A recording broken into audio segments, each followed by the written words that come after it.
ton bec, une histoire racontée par Pierre Delis et illustrée par Magali Lehuche. 1, 2, 3, 4, 5, 6, 7, 8, 9. Jamais mère poule n'a pondu autant d'œufs. 9. Mais sa joie ne dure pas, car voilà qu'un des œufs se met à parler. Mère poule n'en peut plus de ce poussin qui pépit sans répit.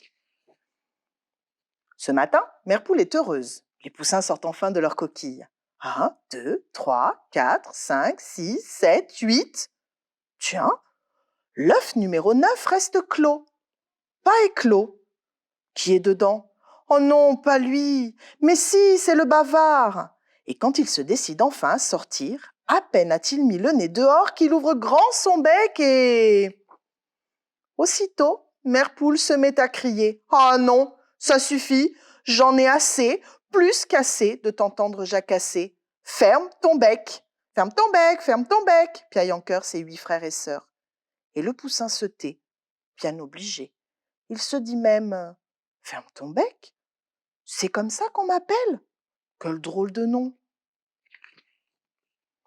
Le lendemain, pour la première fois, mère poule emmène ses enfants dehors. Aussitôt, tous les poussins s'égayent dans la pagaille. Puis mère poule les rassemble. « Je vais vous montrer comment tirer les vers de terre. » Tous les poussins sont épatés.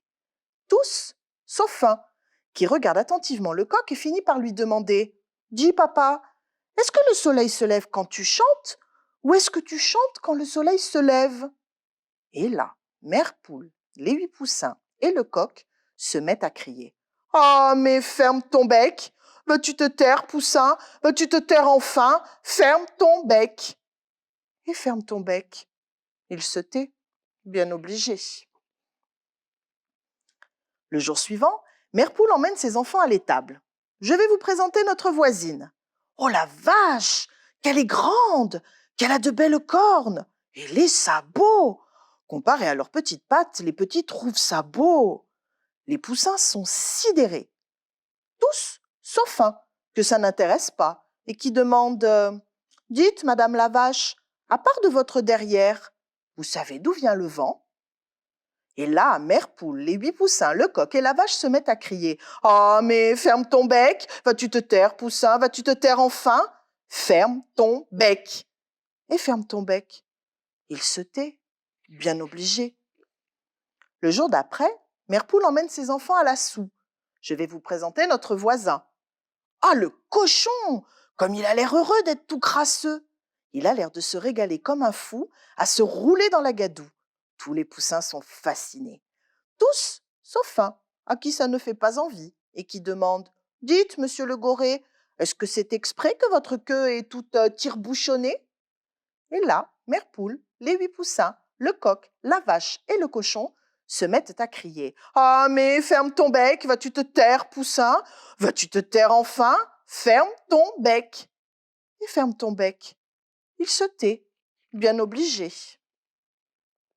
Le mercredi, mère poule emmène ses enfants à la mare au canard. Je vais vous présenter à notre chef. Attention, avec loi, il faut marcher droit. Ouah, loi! Quand on la voit, on la croit et on ne discute pas. Tous les poussins sont subjugués. Tous, sauf un, qu'elle n'impressionne pas et qui demande « Dites, madame, est-ce que c'est toujours loi qui fait la loi ?» Et là, mère poule, les 8 poussins, le coq, la vache, le cochon et loi se mettent à crier « Ah, mais ferme ton bec! Vas-tu te taire, poussin? Vas-tu te taire enfin? Ferme ton bec !» Et ferme ton bec. Il se met à pleurer. « Arrêtez!